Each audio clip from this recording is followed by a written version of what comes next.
Tuesday, the 17th of November, it's 1 o'clock, and you're joining me for Kitchen Capers. Check your area for hazards, make sure you're wearing good footwear, and begin your warm-up.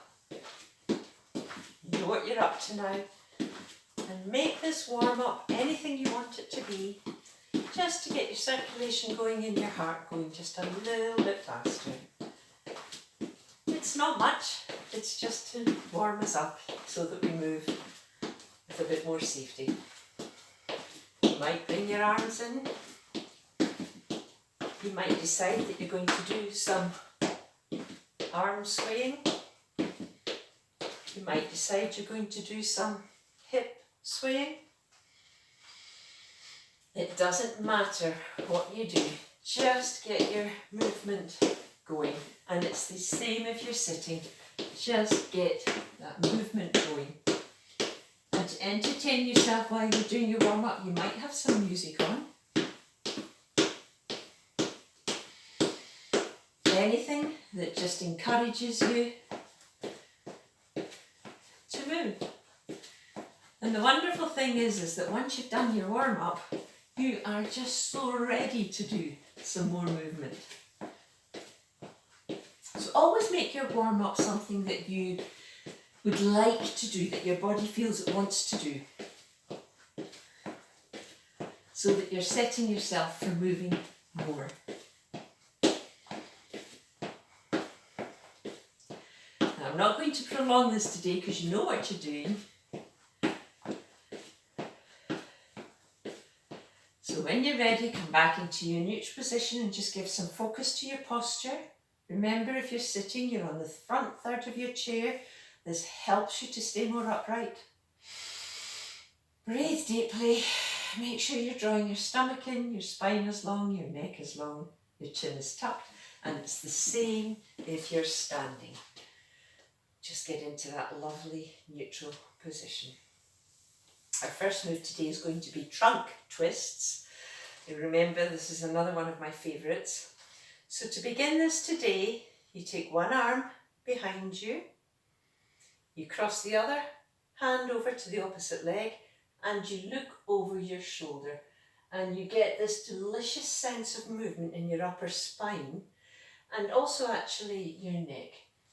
Now you just hold that for as long as you feel able to. 1 second, 2 seconds, 5 seconds, but just so that you're really enjoying the twist.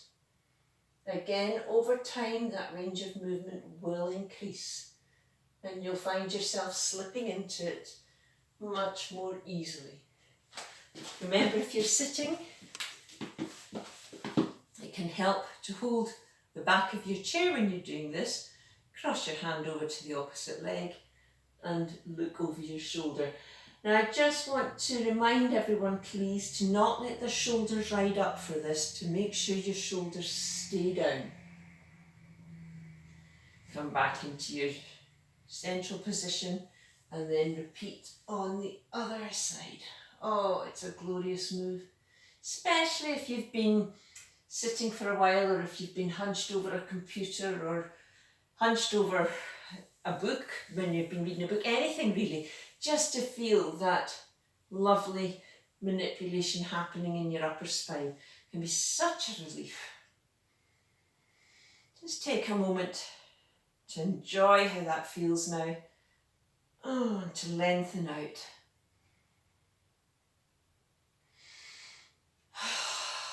And breathe. Our next move is our upper arm reach. And for this one, remember, if you need to do it in stages, you just start by putting your hand on your shoulder, using your arm as support, bring your elbow up, and then raising the rest of your arm. But if you can manage it now, you could be just stretching up with your duster in hand, making sure that you're paying equal attention to both sides. Which side do you find easier? Which side do you find harder? And if you can, hold that upper reach for a few moments. Please do. And the same on the other side. And of course this is just great for reaching those upper corners when you're dusting, or maybe your rooftop. Nearly knocked down my vase of flowers there. Or maybe the top of your kitchen units. It just helps you for that reach. Our third move today is going to be our wrist strengthener. Now you'll remember that I'm a big fan of a paint roller for this one, and the last time I showed you this, we put both our hands on the roller and then we moved one hand out and round and the other hand back, so as though we were ringing the roller. Now, the other way of doing this, of course, is the way that Jenny showed you, where you have your roller or your cloth or your towel like this in a vertical position, and you focus not so much on what your wrists are doing, but just bring your elbows together and your wrists will automatically move.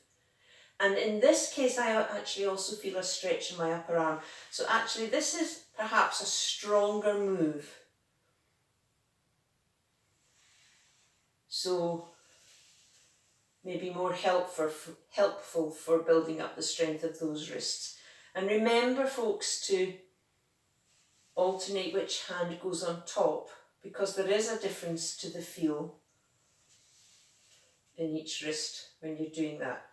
Doesn't have to be a paint roller, as I mentioned. It can just be a cloth. I've got one ready here that you're wringing out. And normally, you know, you would be wringing out with good posture, of course, like that. That's what we would normally do to wring out.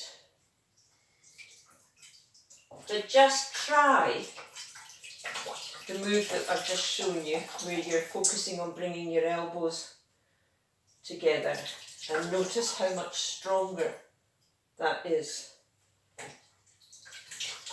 as a move. And one more. There we go, that's my cloth nice and dry. So that's our 3 moves for kitchen capers today, folks. Just begin your warm down. It can be anything you like. It can be swaying.